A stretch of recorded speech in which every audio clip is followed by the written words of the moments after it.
I'd like to bring on Siota. And Siota joined Lifestyles in 2019, right, brother? Yep. I met Siota in Anaheim. Was it Anaheim or was it San Diego? No, Anaheim, right? Anaheim, yeah. Yeah, you flew over, and actually there was like, so guy from Hawaii, he bought a bunch of properties and he joined, bought a bunch of properties in Arizona. The folks from Kailua and then the doctor from Kapolei, just like where you live. And I met Yeah. you guys out there in Anaheim. Was David, were you out there or was it Brian? No, it was Brian. Brian does Anaheim. I do San Okay. Jose. So Siota and his wife Leah joined, right? And then basically nothing happened at that point, right, Siota? No. Okay. So fast forward to January 2020, and whenever I take a vacation, my wife and I love to go home. Home is Hawaii, home is the islands. And so I worked and arranged to have a bunch of Lifestyles members, and they invited their friends and family over for a little potluck. And we did a little case study with actually the apartment presenter today, Kim McLean, volunteered to come over and out of his own dime to pay for him and his wife, beautiful wife Julie, to fly over there and present on their apartments. And Siota was there and a whole bunch of other people. We had over 50, 60 people there. And then Siota and Leah and I met at I think a Starbucks or some coffee shop in Kapolei. And I asked you, brother, I asked you, so why haven't you done anything? And what did you tell me? Um, I was kind of scared. I didn't know whether I was ready or not. Okay. So what did I tell you? What did I tell you that was really made it easy? Just need to jump in and do it. You know, um, my wife kind of pushed me. She said, "You spent all that money for the course, and you didn't. You're gonna sit on it and not do nothing." Yeah. It kind of pushed me to at least jump in and do something.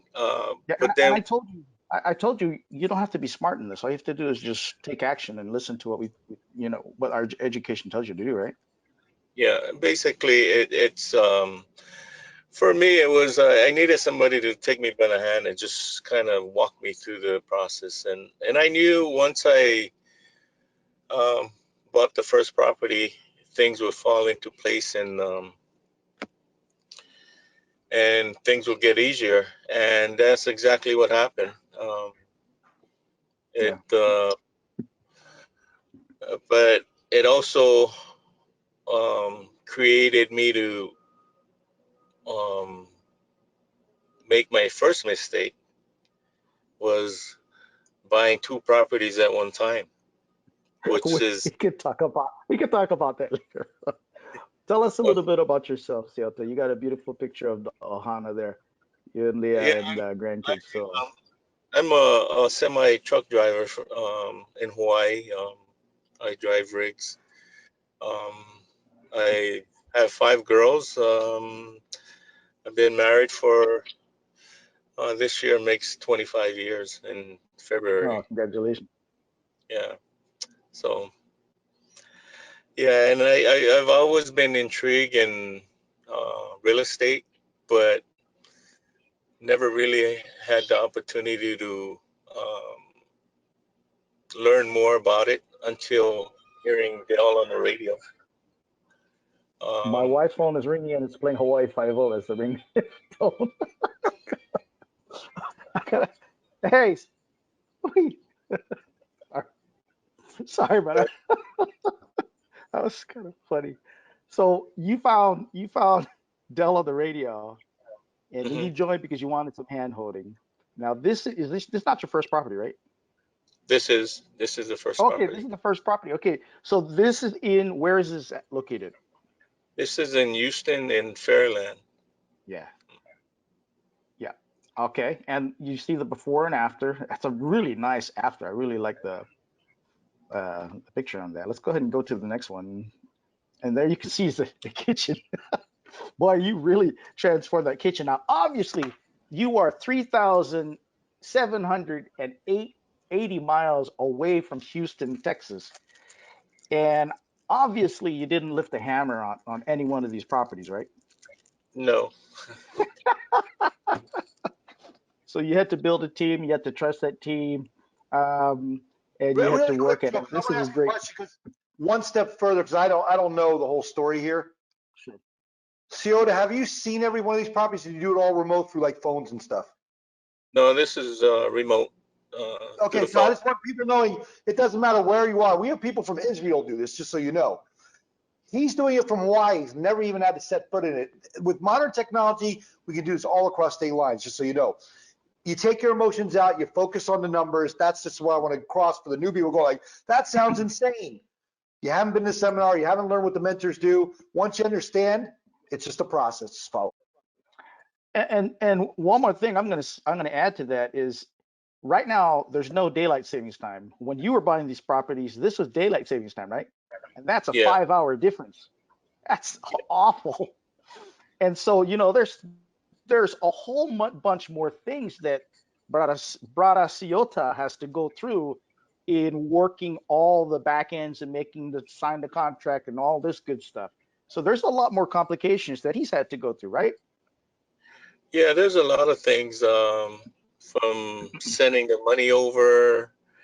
There's a deadline with the wiring and so there's a lot of things because by the time the banks over here opens up, it's almost half their day gone by, 3/4 of their day up in So Texas. wiring is going to be very late over there for you guys. All right, so Yeah, beautiful pictures with the rehab. Now here's some of the numbers that we've got. You purchase a price for 68,000. That's a really great price. This came through as a wholesale deal, right? yeah, wholesale. Okay. And then it was appraised for 134. Some large rehab of $45,000. There's equity before this, and then the closing costs and everything, 21,906. That's actual figured out from his closing out statements of both cash, both rate and term, and hard money. The total cash out of pocket, and this is exact numbers from the documents I read through. That was 23,154. This comes to a 94.6% return on capital gains. The cash flow that you see there is 403, but actually his cash flow is higher. But because Ciota, you're utilizing a property manager since you're all the way up back in Hawaii. And so your cash flow, this is your actual cash flow going in your pocket after paying principal, interest, taxes, and insurance, and the property management monthly fees. So despite all of that, you're still getting a 21% return on investment for $4,800 a year. So that's pretty phenomenal. And if this was your first property, after us telling you, hey, just take action, how do you feel Yeah. about that? How did you feel about that once you got into it? Well, once I got into the numbers and I got really excited, but seeing the house firsthand before, I really didn't want to do it because it was all Scary, huh? bust up. Oh, Yeah, and what's up, scary? it was a mess. But once they started doing the construction and they started sending me some pictures of it, it kind of started getting better and better. And you seen the before and after pictures. Yep, that's And phenomenal. It's really, really good job that they did. So let's go.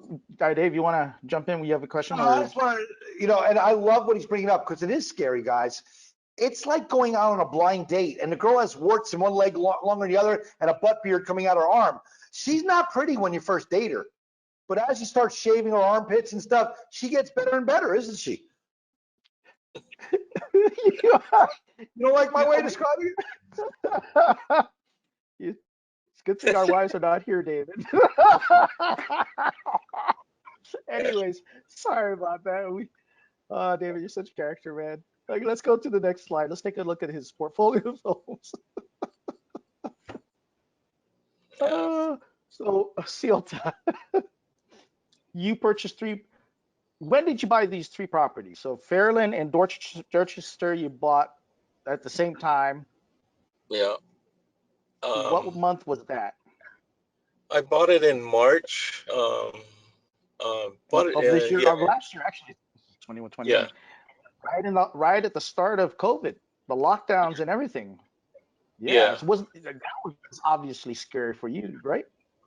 yeah. It Okay. was very, Uh, very scary. It's very unnerving because you started hearing stories about people having problems paying their rent, um, mhm. and yeah, that kind of put a little bit of fear into the whole process. But everything panned out, everything worked out, and you know what? It's been a blessing. While people are fearful of getting into deals because of the pandemic, it's been for me, it's been a blessing. Yeah, Um, we're gonna go when we go to the next slide, which don't go there yet, David, because we're gonna talk about the numbers here.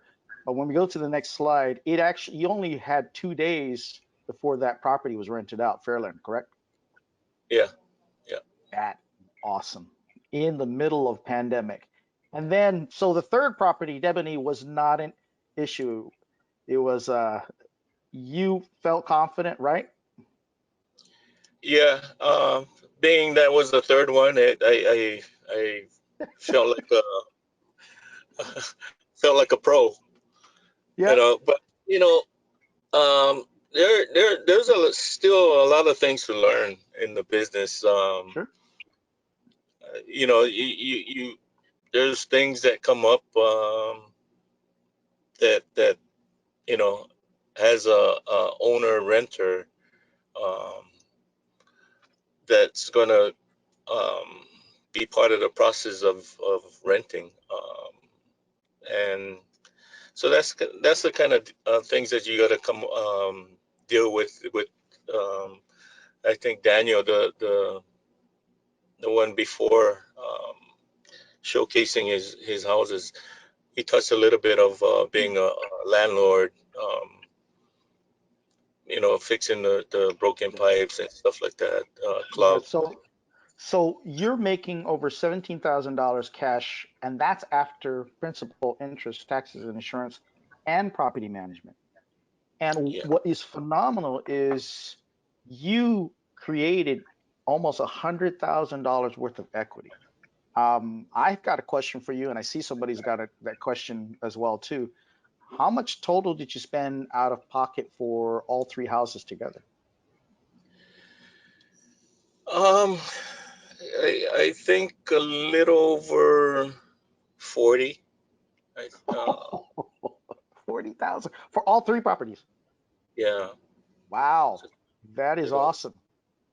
That is awesome. Are you saying 40 each? Because I know the first property, Fairland, was only 23 out of pocket. Yeah, 23. Maybe a little bit uh, in the high 40s, almost Okay. 50,000. All right. Yeah. Well, I gotta applaud you, man, because that's awesome. So you took and I know a little bit of Siota's situation and how he's financing these.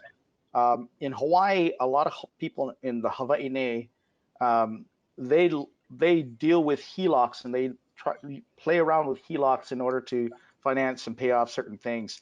And he's actually used this HELOC that he pulled out before he even joined Lifestyles to be able to use it as money out of pocket. Now you're going to need to come and see a mentor if you're a challenge or preferred member and how to do that. We can walk you through that. But he's been able to do that literally with money that's not even in his pocket. But that he's qualified from the HELOC that he has, and it's a generous sum. So right now you're working. Let's go ahead and go on. We can go on to the next slide, David. So right now you're working on your fourth property. You're looking for your fourth property, correct? Yes. Looking All on right. purchase the All right. Ford. All right. Now let's go and talk about your team. Who's on your Well, team? my mentor was not only but Joe Flores. Yeah. I met him at I actually heard about him on the radio, and I said to myself, I need to meet him since he's from Hawaii. So Oh, okay, cool. when I met him, I didn't know he was that short, but uh, and, yeah, At least you know, brother, you can look down at me instead of having to look up to me, yeah? Uh, yeah. It just so happened I met up with him and got in hooked up with him and been um, been my mentor since the beginning. And my So tell us realtor about was Moon Kim. Moon Kim. Yeah, he was the one that I got all the three properties from. I Wonderful, worked with him, wonderful. you know. And Moon then Kim is actually one of the top Houston agents in all of Houston, not just in lifestyles, but in realtors in general. So he's an awesome guy. So tell us about the rest of the folks. the first two houses was done by corporate, and the last house was done by All Star Contractors, and they were all financed by the hard money. I used Red Door funding for all three of them, and likewise with the refinancing, I use AMP lending with Rich Nunez. I remember calling up Rich Nunez for a question I had for lifestyles during COVID, and then he brought up your name and he brought up Joel from Oahu, and she said, "Man, I love those guys. Those guys are awesome." I said, "Hey, well, next time I go out to Hawaii, and you got to come out with me so we can have another member meetup out there, and you can share about what you do." And he's ready and willing to go, man. So we got a whole bunch of people who want to go Hawaii. So we'll keep that going. Hopefully this year we'll go back home again, and I'll bring a bunch of folks again with us to Hawaii. David Fisher might even come too, and we'll have a good time. Okay. Yeah. All Uh, right. just wanted to touch a little bit on the my first mistake that I made with buying the first two properties. I I I bought the first two properties all at the same time, um, and then when it was time to refinance, that's when Rich told me, I don't, I don't know what you guys are drinking in Hawaii, but the other guy, Joe, did the same thing, but it affects your Debt to debt income. ratio, Yep. income. So, but you know, Yeah, but you did it and you made it, and Yeah. you're looking for number four, right? So that's a And good just problem so to you have. know, I actually teach this in a seminar when you're first starting. You buy a property, you put a renter in there, you refinance before you go to your second one. You guys just get too excited. They do get too yeah. excited. Even Daniel even did that thing too, the one previous thing. All right. How has Well, lifestyles changed your life? well, it has allowed me to inch closer to my retirement. My wife is currently pre-retired, so she doesn't work anymore, but uh, able Hey, to that's good. You totally uh, changed her life for the better. She gets to spend time with the Keiki, yeah? Not yeah, Keiki?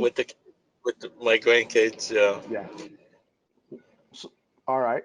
And it changed your financial outlook, right? That's what you're talking about. Um, Yeah, Go ahead, tell us I'm about the able rest. to I'm able to apply some of the cash flow towards my um, my monthly bills at your electric, your water.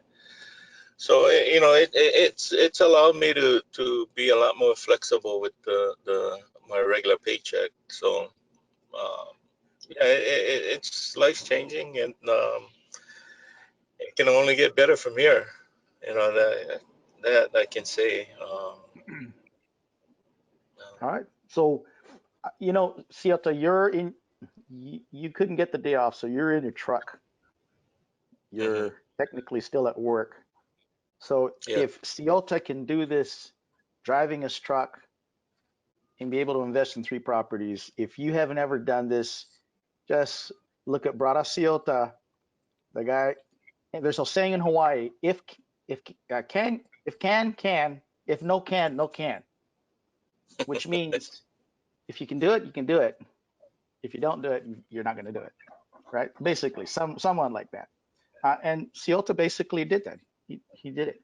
So congratulations, Siota. And I have to applaud you because that's $100,000 of equity. And in the next 3 to 5 years, you're going to realize that, and you're basically doubling yourself to your goals that you want to do and accomplish.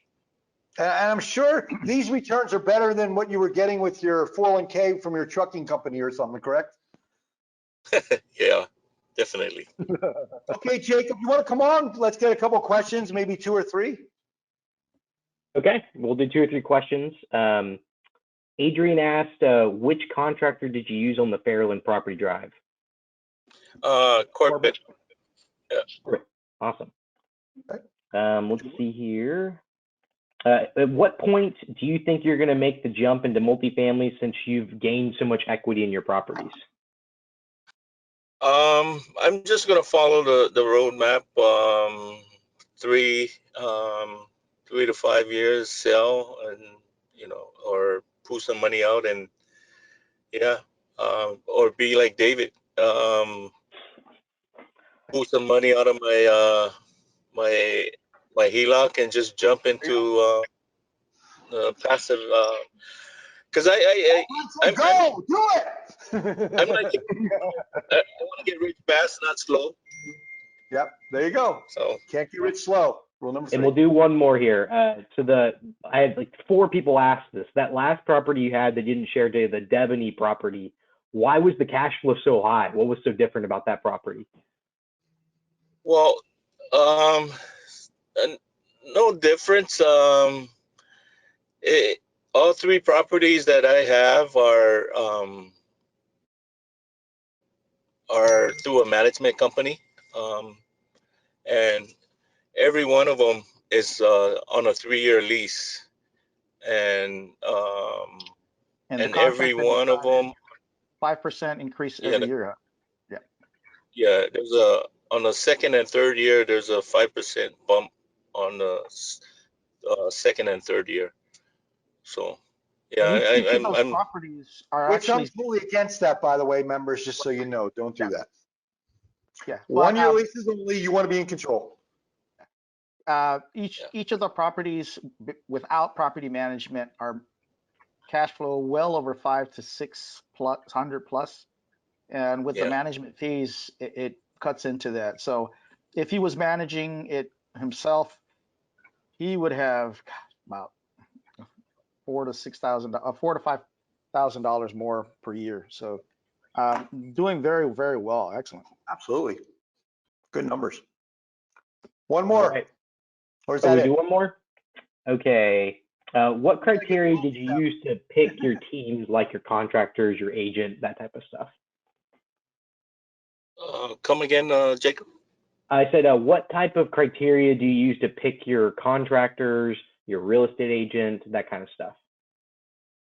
Well, I just read up on the reviews, and basically go through the reviews, and there's you don't find a perfect one, but there's some, but you just gotta trust your instinct and trust the system, and for the new people watching, if you don't understand what he's talking about, Lifestyle's vendor site actually has reviews written by the members if the guy was good or bad, and he could do that homework on him, so it mitigated his risk. Good point, Siota. Awesome. Yeah. And just don't forget, Ciota's doing this 3,800 miles away from where we live here in Texas. If he can do it, and he's driving his truck right now, doing this case study with us. Ciota, are you in a place where you can honk your horn or no? Huh? Can you honk your horn? There, that made my night.